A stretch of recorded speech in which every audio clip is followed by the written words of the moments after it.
Buenas noches, estimadas licenciadas y licenciadas en obstetricia. Para mí es un placer tenerlos el día de hoy. Mi nombre es Marita Quigia, representante médico del Laboratorio Clínica Peruana de la línea OMAGER.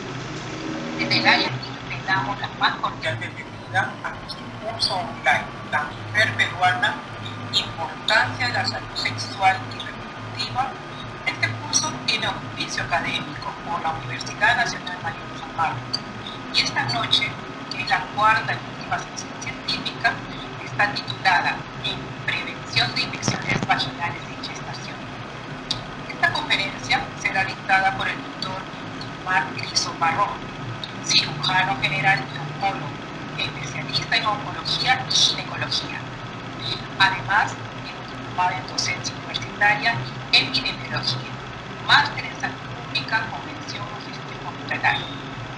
Cabe resaltar que el doctor Omar Criso es director médico de la sede colmena de la Liga contra el Cáncer. Adelante, doctor. Buenas noches. Bienvenido, doctor. La ponencia es... Muchas gracias. Vamos a... Todo correcto, está bien. Su audio y su micro está bien. Perfecto. Están viendo mi pantalla. Perfecto, doctor. A continuación. Gracias. Voy a cerrar esto de acá. Muy bien. Listo. Muy buenas noches, estimados licenciadas y licenciados. Vamos a hablar hoy día de vulvovaginitis candidiasis en gestante. Con esto cerramos. Este es el último módulo del curso online. Vamos a empezar dentro de la declaración de conflicto de interés. Esta declaración explica reglamento peruano y digo constancia que por las conferencias que brindan particulares. La presente exposición es de mi estricta responsabilidad, basada en la información científica actual y en mi experiencia profesional. En las láminas que van a ver en la parte de abajo, hacia el lado derecho de su pantalla, van a ver la referencia bibliográfica de toda la ponencia que les voy a presentar. Dentro de las defensas de la mucosa genital, vamos a tener la humedad, el epitelio y la microbiota vaginal, que van a estar, estos tres son los pilares de la defensa de la mucosa genital. Y estos tres pilares también son hormonodependientes, quiere decir que son dependientes de los niveles estrogénicos. La humedad, el epitelio y la microbiota vaginal. Es por ello que estas patologías es sumamente raro en mujeres posmenopáusicas y en niñas. Las bacterias de la microbiota vaginal son múltiples. Predominan los lactobacilos en el 95%, pero también vamos a tener estafilococos, difteroides, estreptococos, velas, bacterioides, ureoplasma. Vamos a ver que el 10 a 15% de las mujeres pueden tener E. coli, candida spal, los cuales viven ahí naturalmente dentro de esta microbiota vaginal sin que esto sea patógeno. ¿Cuáles son los cambios que están asociados al ecosistema vaginal en la edad fértil? Pues son muchos los factores asociados. Tenemos el tipo de ropa que se usa, la ropa sintética, regada, ajustada, el uso de tampones vaginales, los protectores de uso diario, algunos factores genéticos que predisponen a tener infecciones, diabetes, el uso de juguetes vaginales, el uso de anticoncepción hormonal, antibióticos, corticoides, las enfermedades del SIDA o el síndrome de inmunodeficiencia humana y lo que nos trae el día de hoy, la gestación. La vulvovaginitis con doblero de costos o fármacos, vemos que la vulvovaginitis genera en todo el mundo más de 10 millones de consultas anuales con un costo estimado mínimo de $1.000 millones, está desde el año 2012, para que vean la cantidad de dinero que se usa para el manejo de la vulvovaginitis en todo el planeta. ¿Y cuáles son las causas de secreción vaginal? Tenemos la candidiasis vaginal, vaginosis bacteriana, cervicitis, flujo normal y la tricomona. Vamos a ver que lo que está resaltado en el rojo, cándida, vaginosa, tricomoniasis, son las infecciones vaginales más frecuentes en la mujer. vamos a ver cuál es el protocolo de estudio de una paciente con secreción vaginal alterada. Pues vamos a tener primero hacer una historia clínica adecuada. En el caso de nuestra gestante, cuánta secreción tiene, si ella tiene diabetes o tiene problemas de resistencia a la insulina, si es hipotiroidea, si tiene algún factor de riesgo que pueda predisponer a una vulvovaginitis. ¿Cuál es su estilo de vida? ¿Dónde vive? ¿Cómo es su higiene? ¿Cuál es la frecuencia de los coitos que tiene esta paciente gestante? Pero la historia clínica va a ser el pilar para poder ver cuáles son los factores, o sea, cuáles son los factores que puedan predisponer a estas infecciones, a esta vulvovaginitis.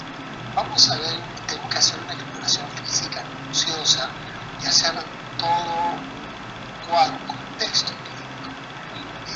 Dentro de la exploración física, evaluar los genitales de esta paciente y ver si existen estigmas de infecciones micóticas entre los pliegues vulvares o en las superficies de la piel perineal.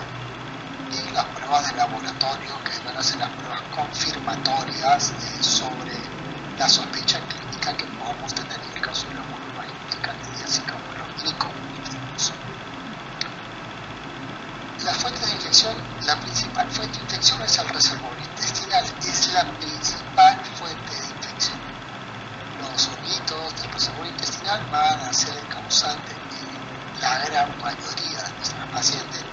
Las relaciones sexuales no intervienen, o es de muy poca su frecuencia, y por hablar de vulvovaginitis candidiásica no se menciona como un factor de riesgo a la pareja, pero en el número de coitos que pudiera cambiar el pH sí.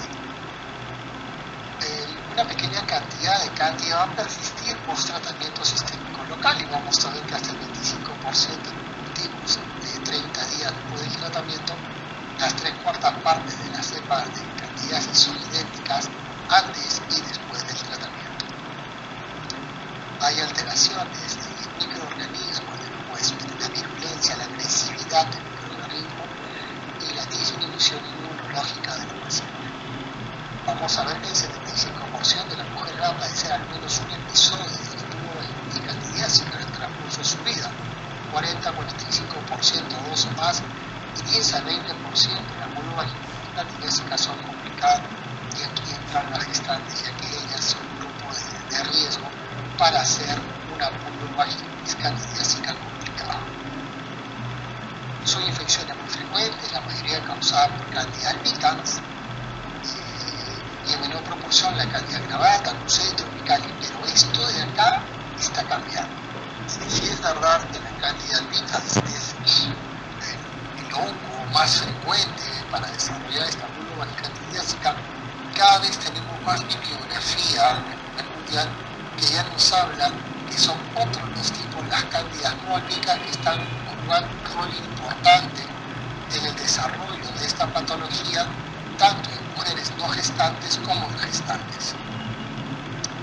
En el cuadro clínico vamos a ver el edema, tanto en la vulva, el edema en la vulva, vagina, el prurito, dolor en la región vulvar, dispareunia usualmente en el introito vaginal, puede haber también ardor al friccionar, fisuras, sequedad o grietas en la piel de la vulva, en los pliegues labiales, en las regiones seminales. Puede no haber tenido relaciones sexuales esta paciente. El flujo vaginal puede aparecer de un color blanquecino, brumoso, espeso o en cuajos, con un pH menor o igual a 4.5. Otra vez vemos de un color medio amarillento, de que nos está hablando definitivamente una vulvovaginitis candidiásica, pero en algunos casos puede también asociarse a una vaginosis en menor proporción. Hay que hacer una adecuada historia clínica y un examen físico. Ideal es acá la historia clínica y el examen físico. Como hemos hablado, en la historia clínica tenemos que ver cuáles son esos factores de riesgo que me están llevando a que esta gestante esté haciendo una vulvovaginitis candidiásica. Falta de actividad física, el sedentarismo, el tipo de dieta o enfermedades asociadas que pudiera tener ella, y que de repente estamos haciendo un subdiagnóstico al no indagar adecuadamente. En un otros casos también podemos irnos al otro lado de hacer un sobrediagnóstico cuando hacemos una evaluación clínica y no vamos de frente a un diagnóstico sin tener todos los parámetros. Vemos que el pH menor a 4.5, el test de aminas negativo, la microscopía en fresco, vamos a ver la cifra, los odomicelios y el cultivo para determinar la especie definitiva. La levadura puede ser un hallazgo normal en la flora vaginal. Los resultados positivos en pacientes asintomáticas no hacen un diagnóstico, le hago un papá Nicolau, le ponen levaduras o hallazgos de hongos en una paciente asintomática, pues no, esto no hace un diagnóstico.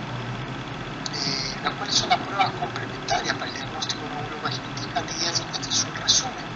Vemos que el pH no suele variar con respecto al pH normal, 4, 4.5.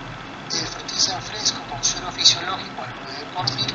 Vemos que se visualizan las esporas y las cifras con una sensibilidad del 70%.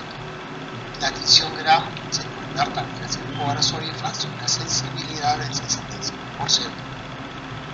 KOH se van a ver las levaduras en fase de esporas, sensibilidad 70%, pero es el cultivo vaginal, el único cultivo, tenemos que pedirlo por ese nombre, único cultivo. Cuando pedimos cultivo vaginal le van a usar todas las bacterias habidas para ver, siempre lo más probable es que no lleguemos al diagnóstico. Si yo quiero buscar bacterias, pido un cultivo vaginal, pero si yo quiero buscar hongos, tengo que pedir único cultivo con ese nombre que dice la prueba confirmatoria. En la gestación, pues no solamente va a aumentar el flujo fisiológico normal, sino también el patológico, que es el tema que nos lleva a la charla del día de hoy. Varios estudios han demostrado que la prevalencia de cáncer entre mujeres embarazadas es más alta que en mujeres no embarazadas y tiende a aumentar con la progresión del embarazo. Más edad gestacional, mayor prevalencia de vulvovaginitis candidiásica. Esta vulvovaginitis candidiásica durante el embarazo se asocia a un mayor riesgo de complicaciones como la rotura prematura de membranas, trabajo parto prematuro, poliomelitis y candidiasis cutánea congénita. Si es verdad que la vaginosis bacteriana está bien demostrado por esta patología, pues hoy en día tenemos suficiente bibliografía de esta literatura del año 2019 de que nos habla y demuestra que también la vulvovaginitis candidiásica es causa de rotura prematura de membranas, trabajo parto prematuro, poliomelitis y candidiasis cutánea congénita. Diferentes factores relacionados con los cambios fisiológicos con molecular celular disminuida, la mujer gestante se va a comportar como suprimida. Los niveles hormonales elevados, el pH vaginal reducido y la concentración de glucógeno vaginal aumentado se han asociado pues, con un mayor riesgo de desarrollar vulvovaginitis candidiásica durante el embarazo.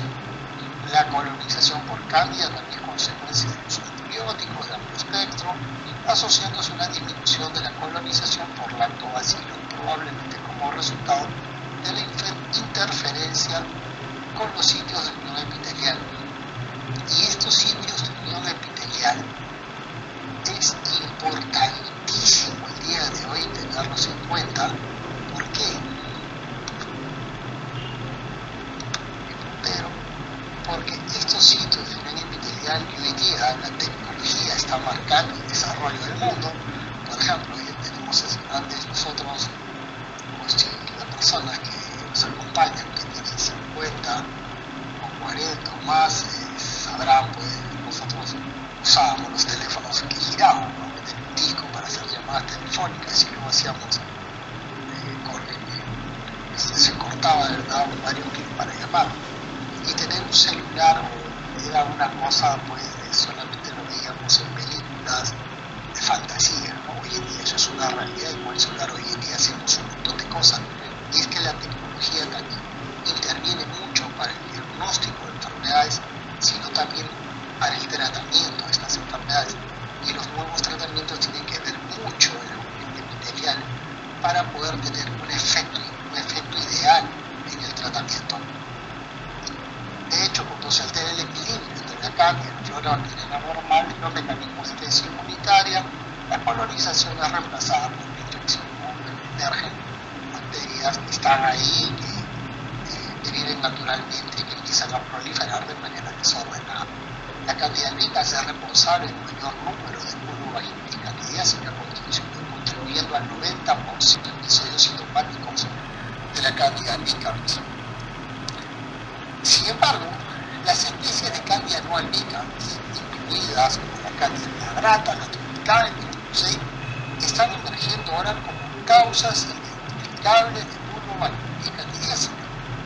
Y estas cándidas no albicans difieren considerablemente con respecto a la epidemiología, agresividad y susceptibilidad a los fármacos antifúngicos.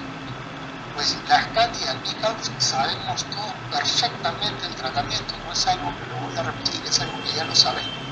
Pero el tema es que las Cándidas no albicans están hoy día como una causa importante de las vulvovaginitis candidiásicas y que obviamente estos tipos de Cándida, su susceptibilidad a los fármacos antifúngicos es totalmente diferente.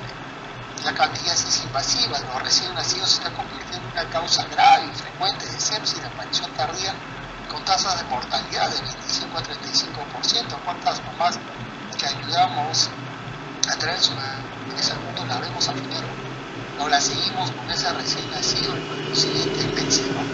Porque esta es una causa de sepsis de aparición tardía hasta una mortalidad bastante alta.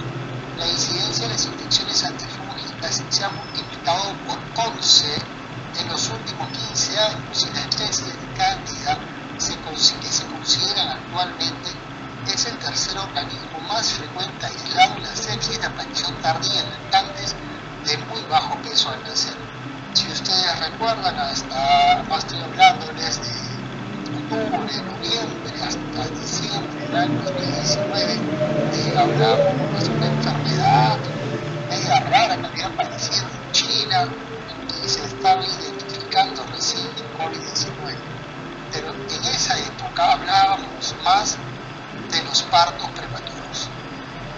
La cantidad de partos prematuros que cada vez es más en nuestro país y que no ha cambiado. Pero que hoy en día pues la coyuntura que vivimos hace que no hablemos de estas patologías, pero hasta antes del COVID-19, desde la llegada del COVID-19 al Perú, este era tema de todos los días, los partos prematuros. Y es que la incidencia de sepsis en este tipo de niños que nacen en partos prematuros, pues la sepsis causada por hongos es bastante alta. Este es un estudio nigeriano acerca de la candidiasis vaginal en mujeres con flujo vaginal anormal y he traído acá para resaltar que la mayoría de estas mujeres que tienen candidiasis vaginal son multíparas. Gran parte de nuestra población de educación primaria, una educación no superior, como gran parte de nuestra población, y desempleada. Creo que hoy en día pues, el tema del desempleo es otro gran problema con la situación, con la coyuntura actual que vivimos. Lo que nos está diciendo esto es que cuando tenemos mujeres de un sector menos favorecido, es en ellas con quienes se va a enseñar más la candidiasis vaginal. La prevalencia de flujo vaginal anormal durante el embarazo fue alta en este estudio. Y en este estudio nigeriano, la Candida albicans fue la causa más gorda. ¿Sí? Y ellos recomiendan que se evalúe una mujer embarazada que se queje de flujo vaginal anormal para no hacer un subdiagnóstico y se realiza un diagnóstico de laboratorio para brindar un tratamiento adecuado. Acá en la recomendación que hace este estudio nigeriano es hacer no solamente cultivos con cultivos. Este es otro estudio que nos habla acerca de la vulvovaginitis candidiásica en gestantes libanesas, prevalencia, factores de riesgo y distribución. Y es que la distribución de la frecuencia de infección por cándida con respecto a la edad y la educación se mostró que las mujeres de 6 y 30 años tienen que ir con estudio primaria tenían las tasas más altas de infección.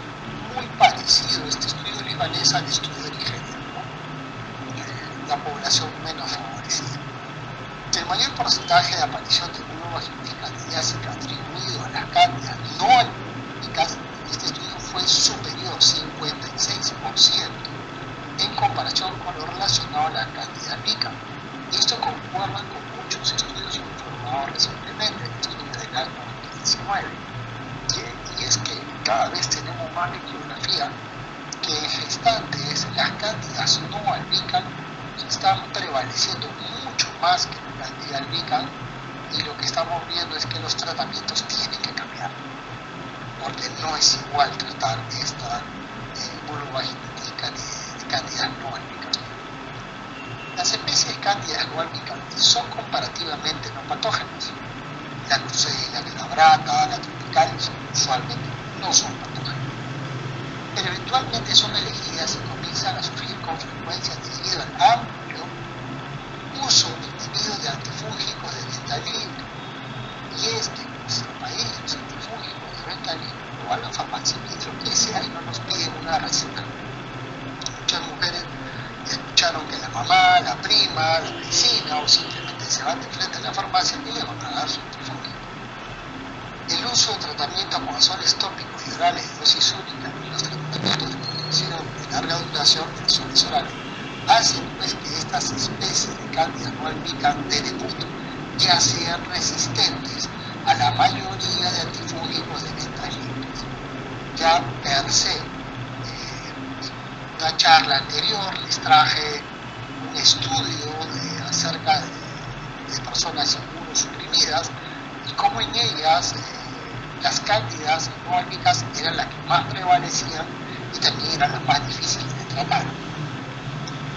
Y cómo estas pacientes habían sido tratadas por estos productos de venta libre. En otro estudio comparaba mujeres que habían usado antifúngicos de venta libre cuando llegaban al debut o llegaban a un centro hospitalario y se les evaluaba con un mismo cultivo, veíamos de que la prevalencia de las cándidas no albicans era la más alta.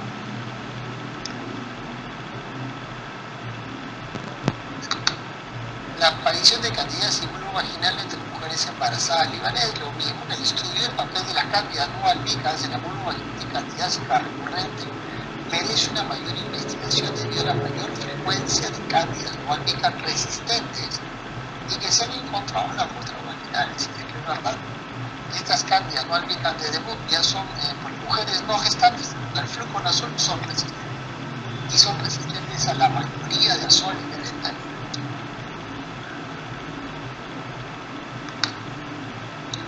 Se recomienda encarecidamente el examen médico de rutina, los servicios prenatales adecuados y la detección periódica de candidiasis con pruebas de sensibilidad a los antifúngicos para un mejor seguimiento de la enfermedad y su carga entre las mujeres embarazadas libanesas. Y finalmente este estudio es la recomendación que hace para su población, y eso son cosas que deberíamos extrapolarlo acá a nuestra realidad en los lugares donde trabajamos. Pues a nuestras pacientes debemos pedir un mismo cultivo y un antimicograma para poder saber si es que realmente que los productos que estamos prescribiendo van a tener un efecto ideal en ella y evitar las complicaciones que podemos tener durante el embarazo, incluso después del parto. Este es otro estudio, y acá lo que vemos que a diferencia de las mujeres no embarazadas, no hay estudios formales que evalúen el uso de azoles orales, estos supresores a largo plazo, en el tratamiento de la vulvovaginitis candidiásica recurrente durante el embarazo. No usamos azoles orales en mujeres gestantes. La mayoría de los profesionales de la salud no ofrecen terapia supresora durante el embarazo y prefieren tratar los episodios sintomáticos individuales, utilizando solo un imidazol tópico por vía vaginal durante 7 días para minimizar la exposición sistémica a los medicamentos. Como decía, esto es lo que usualmente en nuestro cáncer diario. La prevalencia en este estudio, de Ghana, que ha sido publicado hace poco, en mayo del año pasado, vio que se ve en este estudio que la prevalencia de la vulvovaginitis candidiásica candidíaca fue alta en este grupo de estudio y se descubrió que la cándida glabrata es la más común de la vulvovaginitis candidíacas entre las mujeres embarazadas que acuden a este centro de lo legal. La mayoría de los cultivos de la cándida fueron sensibles al voriconazol y resistentes al fluconazol respectivamente. Sin embargo, en una gestante nosotros no usamos el fluconazol y el voriconazol no es en gestantes, todavía es un poco cuestionado su uso. El tratamiento local, los eventos adversos, el excipiente de algunos preparados, puede exacerbar la sintomatología, lo que a veces hace que puedan rechazar a algunas pacientes o algunas que puedan tener una dificultad para su aplicación correcta. Los beneficios que tenemos concentraciones elevadas para tratamientos cortos, alivio precoz de los síntomas. Y este es un dato importante, el alivio precoz de los síntomas.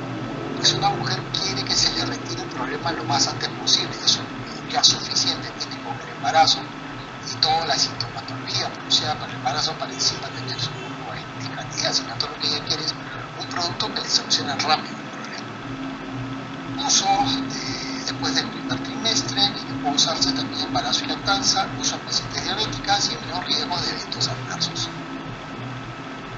El manejo sistémico no está permitido en mujeres gestantes.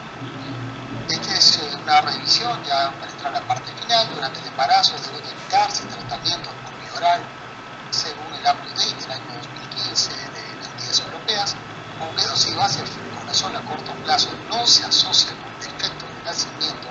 Mayores dosis de 400 o 800 miligramos de día sí se han relacionado con defectos, ¿no? Pero sin embargo no es de su manejo por vía oral que se pretende hacer en gestantes.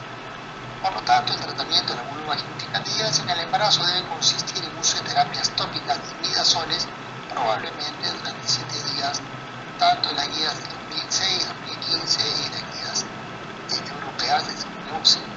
Aunque el tratamiento de la colonización por cándida vaginal en mujeres embarazadas asintomáticas no es necesario. En Alemania, el tratamiento se recomienda en el tercer trimestre, debido a que la tasa de candidiasis oral, la dermatitis del pañal en recién nacidos sanos maduros, se reduce significativamente por el tratamiento materno al final del embarazo. Y estos son los tratamientos que tenemos en la vulvovaginitis. LAMPOS de 2016, terapias imidazónicas de 7 días, las guías europeas de 2011, terapias imidazónicas tópicas, y el UpToDate de 2015, que es la última actualización, igual terapias tópicas imidazónicas durante 7 días. Sí es verdad que las guías europeas dan en general al personal de salud poder elegir el mejor imidazol que ellos tengan a su disposición. Sin embargo, en el UpToDate ellos pueden recomendar, no recomiendan clotrimazol y clonazol durante 7 días. También tenemos que saber que si es verdad que este UpToDate del año 2015 que hasta el día de hoy prevalece, estamos viendo que tenemos cada vez mayor evidencia las cepas de candidiasis, las mujeres que tienen vulvovaginitis candidíaca, los tipos de cándida no albicans ya son de por sí resistentes a estos productos que son de venta libre. Y acá tenemos todos los azoles, hoy quiero hablarles del fluconazol, los triazoles y los triazoles de segunda generación que actualmente no tenemos a disposición en el país. Sin embargo, el voriconazol en algunos países, España lo usan con algunas restricciones por los riesgos que tiene per se el producto. El uso de óvulos de 100 miligramos por 3 noches en mujeres no gestantes y en mujeres gestantes puede usarse hasta por 6 días. Este es un estudio face to face que hace el fluconazol con fluconazol. Y acá quiero traerle lo que les dije, ¿no? La mujer ya de por sí ya tiene suficiente con el embarazo como para tener una vulvovaginitis candidíaca. Este estudio publicado ya en el año 2005, que así este face to face, que es un estudio que tiene muchos años, de cómo con el fluconazol a las 6 horas la tercera parte de las mujeres han aliviado sus síntomas, mientras que con fluconazol son el 17%. Al las 24 horas del uso de fluconazol, las 3/4 partes de las mujeres ya habían solucionado su problema sintomático de la vulvovaginitis candidiásica, mientras que solo la mitad lo habían hecho con el fluconazol. Lo que tenemos en este face-to-face es que el fluconazol tiene un alivio mucho más rápido de la sintomatología comparado con el fluconazol. Acá tenemos los diferentes productos, las diferentes drogas, el fluconazol, clotrimazol, miconazol, histatina, sulfanilamide y el terconazol. Y aquí vemos cómo podemos usar en mujeres gestantes hasta por 6 días el fluconazol. Y cuando comparamos costos, los costos son más o menos iguales en todos los azoles que vamos a usar. Tenemos más o menos el mismo costo cuando usamos fluconazol, miconazol, histatina, terconazol. Y esto de dar 6 días embarazadas de fluconazol, estos estudios los tenemos de hace muchos años atrás. Esta data es del año 90, donde nosotros ya sabemos que podemos dar 6 días con total tranquilidad en una gestante en el segundo y tercer trimestre. Este mismo estudio, al igual que con la terapia dosis única, la eficacia no se ha probado con regímenes de 3 días donde el embarazo en casos complicados. Por lo tanto, 7 días de la terapia está indicada con fluconazol, clotrimazol y terconazol, mientras que con fluconazol la terapia de 6 días es la indicación. Bueno, terapia eficacia de las drogas antifúngicas en el tratamiento de la vulvovaginitis candidiásica, este metaanálisis. Aquí se ve, este es un estudio chino, y aquí evalúan la eficacia de diferentes antifúngicos. Y aquí ven la eficacia, por ejemplo, el placebo, de fluconazol 91.5%, clotrimazol 61%, miconazol 33%, itraconazol 50%, ketoconazol 42%, deconazol 46%, fluconazol 82%, terbinafina, terconazol 65%. Vemos que el fluconazol como el fluconazol son las drogas, o son las drogas que tienen mayor eficacia en el tratamiento de la vulvovaginitis candidiásica. Esta data la tenemos del año 2018. El tratamiento tópico para la candidiasis vaginal en mujeres gestantes, el imidazol tópico parece ser más eficaz que la histatina para tratar la candidiasis vaginal sintomática durante el embarazo. Los tratamientos pueden ser necesarios 7 días en el embarazo en lugar de cursos más cortos, que se usan más comúnmente en mujeres no embarazadas. Esto es definitivo. Los cursos cortos sí son para mujeres no embarazadas, mientras que las mujeres gestantes puede ser o se deben usar 7 días de estos azoles, mientras que con fluconazol 6 días. El punto pertenece al grupo de los imidazoles, azol, inhibe la síntesis de la aldosterona. Daña la membrana celular de los hongos, altera su permeabilidad y de esta manera produce pérdida de los componentes intracelulares esenciales para el hongo. En dirección local se absorbe solamente el 5% en forma sistémica, luego su uso vaginal. Se usa en gestantes durante el segundo y tercer trimestre. En caso de casos severos se pueden usar hasta 7 días incluso en gestantes, lo correcto es usarlos 6 días, pero se puede usar hasta 7. Ideal en cándidas no albicans, que son más agresivos o resistentes a los tratamientos, y estamos viendo que en las cándidas no albicans tenemos cada vez más bibliografía que nos habla que estas cándidas no albicans son más prevalentes en gestantes de países que tienen más o menos una realidad como la nuestra. Y lo que les hablaba acerca de la interfase, y es que este es un avance de la tecnología, ¿no? Es pensar de que esta tecnología no es de ahora, esta es una tecnología que lo tenemos ya muchos años, pero de repente a veces no nos hemos dado cuenta, no lo hemos visto. La bioadhesión ya que los hongos generan, que se adhieren entre sí, pero también nos interesa que estos honguitos que se unen entre sí, también la bioadhesión del producto a la superficie de la mucosa, especialmente en la interfase. Y es que nos interesa mucho que en estas uniones, en estas interfaces se mete el producto para que pueda adecuado, o sea, se mantenga sistemáticamente, no para que se mantenga mayor tiempo la superficie de la mucosa vaginal, uno, y en segundo lugar, que se meten esas uniones que tenemos entre los honguitos para que tener un adecuado tratamiento y alcanzar una eficacia en el tratamiento. Es así que junto con Azol, el vehículo desarrollado para la presentación de un óvulo es un emoliente que brinda la mejor disolución posible del ingrediente activo disponible dentro del ambiente vaginal. Es que este emoliente es lo que nos permite que el producto se libere en toda la superficie, mejorando una bioadhesión del producto y de esta manera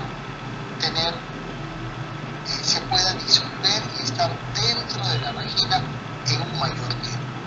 Tener una durabilidad de hasta 4 días a más en su forma de liberación prolongada de la vagina.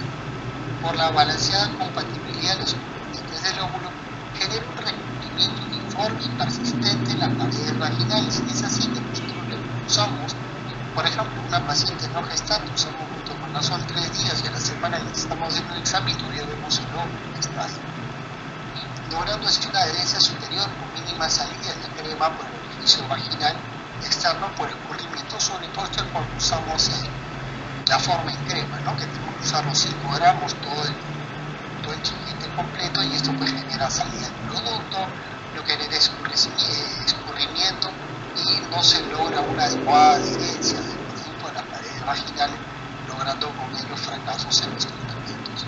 No mancha, es inodoro, no genera irritabilidad y hay un mayor cumplimiento y éxito en el tratamiento. Para terminar, las conclusiones: es eficaz el butoconazol frente a diversos tipos de cándida, menor riesgo de recurrencia y de infección y seguro en el segundo y en el tercer trimestre del embarazo.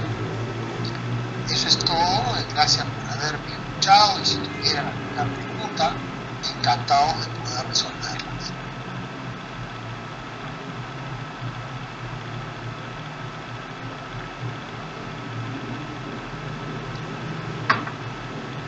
Nada, Marita, no te escuchamos.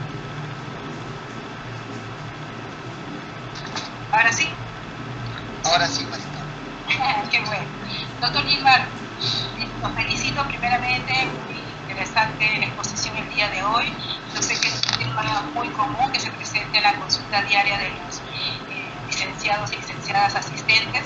Y a continuación vamos a proceder a las preguntas. Ya tenemos varias preguntas.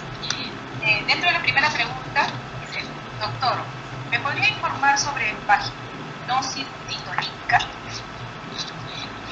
No, la vaginosis es otro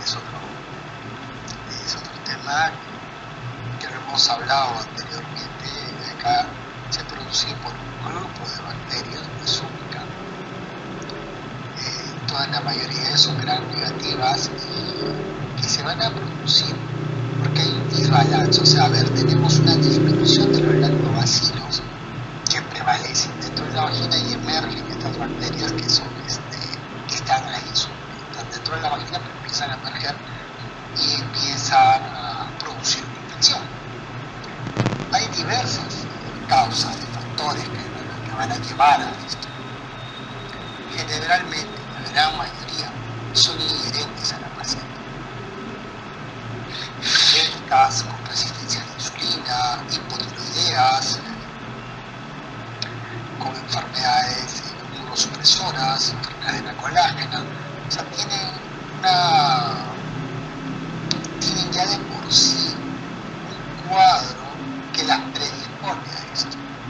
Los tratamientos acá también van a variar. Si es verdad que nosotros usamos metronidazol como tratamiento de esta patología, vemos que también ya hay un grupo de resistencia, porque cuando hablamos de vaginosis bacteriana, nosotros nos vamos a un grupo, pero estamos viendo que son más las bacterias que están metidas o inmersas en esto.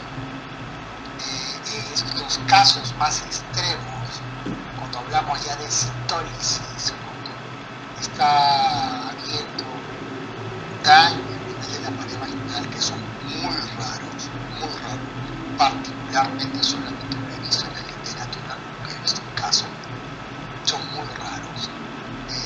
Igual el tratamiento hay que hacerlo mucho más agresivo, muchas veces hospitalario, y esto hay que hacerlo con todo el manejo ya de que el tratamiento que se le va a dar a la paciente va a producir estragos en ella. Perfecto. También tenemos una segunda pregunta. ¿Hay una ventaja diferencial entre usar óvulos versus las cremas? Sí, y eso es lo que hablaba hace un momento.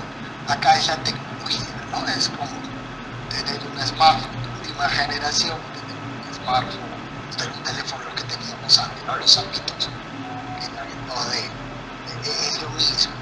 La tecnología hoy día marca el desarrollo de algo, y cuando hablamos de la tecnología y del óvulo, es cómo este emoliente que tiene el óvulo, el fluconazol, permite adherirse a la superficie vaginal, entrando a esas uniones intercelulares para poder ejercer su acción, a diferencia de la crema, que tenemos que usar una gran cantidad de producto para poder ejercer un efecto ideal del prolongamiento, ¿no? Empieza rápidamente, después de usar una crema, empieza a salir la mayor cantidad del producto y no pues, se puede garantizar que nuestra paciente va a ir bien.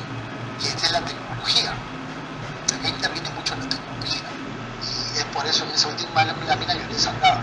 La crema, el escurrimiento es su mayor problema. Usamos 5 gramos, una gran cantidad del producto, para poder que quede algo dentro de la vagina y poder tener un efecto, o sea, poder ejercer el efecto que queremos alcanzar con el producto.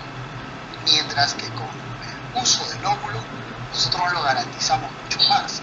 Entonces la tecnología acá marca mucho. Es mejor usar estos productos con esta tecnología de la bioadhesión, como lo es el fluconazol en óvulo, que nos va a ayudar a tener un éxito en los tratamientos. Es como hoy día hablábamos acerca de las vacunas, y el ejemplo más importante es que creo que cuando hablamos de las vacunas contra el COVID-19, usar una vacuna a través de un ARN mensajero que usar un virus atenuado. Todos estamos vacunados con virus atenuado, y estamos viendo cómo los países que han sido vacunados están teniendo rebrotes, ¿no? Mientras que los que han sido vacunados con esa vacuna de una nueva tecnología, como es el ARN mensajero, pues incluso hasta tienen protección con la variante Delta. Es lo mismo, ¿no? Acá la tecnología que se tiene con el fluconazol en óvulos permite que se adhieran las paredes de la vagina y se meta esas uniones entre estos honguitos para ejercer su acción. Perfecto. También tenemos otra pregunta. Dice, ¿los productos con ácido láctico podrían coadyuvar a la prevención de la candidiasis? Siempre cuando nosotros tenemos una candidiasis vaginal, el ácido o los lactobacilos nos va a ayudar. Entonces, una de las causas del fracaso del tratamiento es que la vagina es incapaz de recolonizarse con estos lactobacilos. Pero que eso es una gestante, no puedo usar ácido bórico. No puedo. Es por eso que eso nos permite pues, devolverle pH que crezcan los lactobacilos. No puedo usar.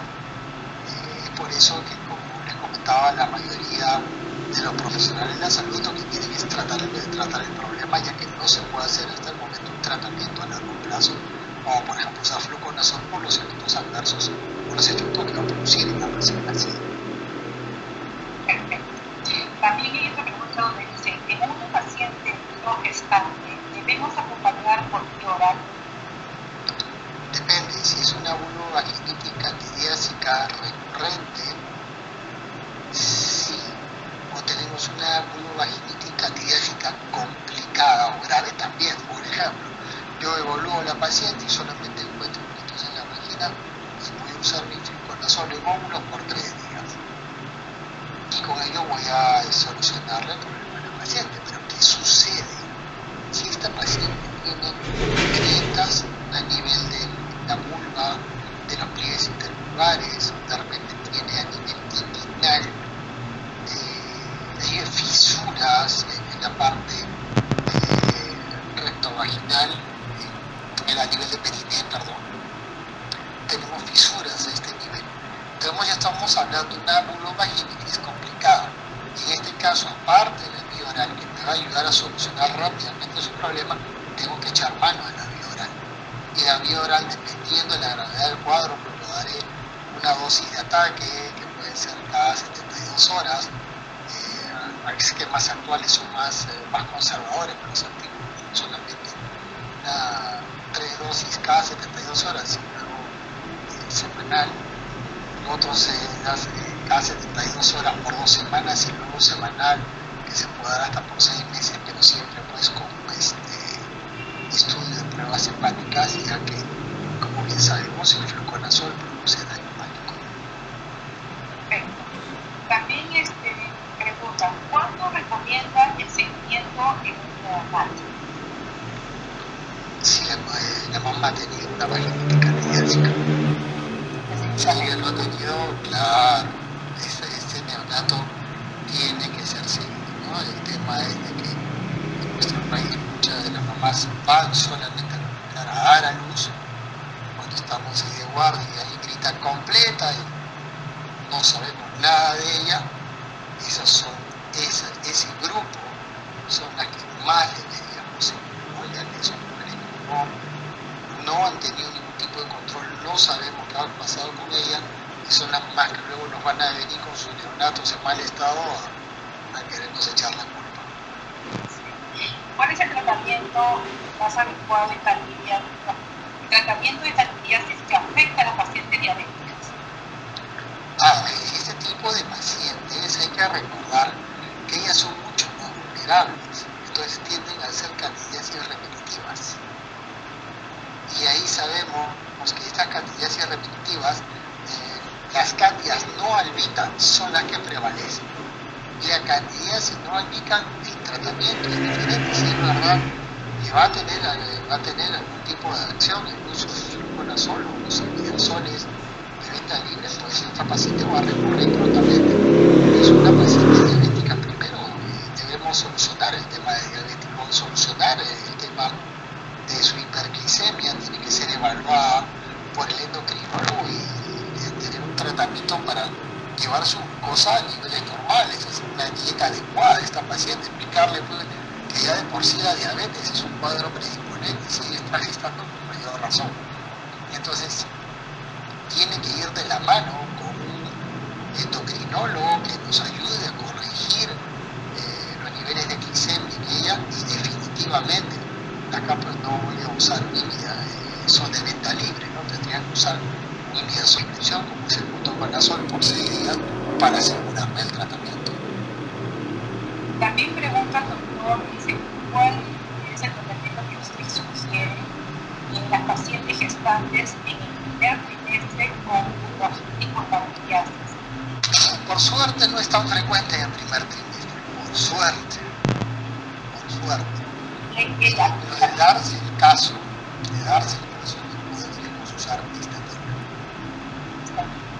Ya, porque él comenta también, dice que ha observado casos con tratamiento de clotrimazol, ya va en crema, pero siguen los síntomas.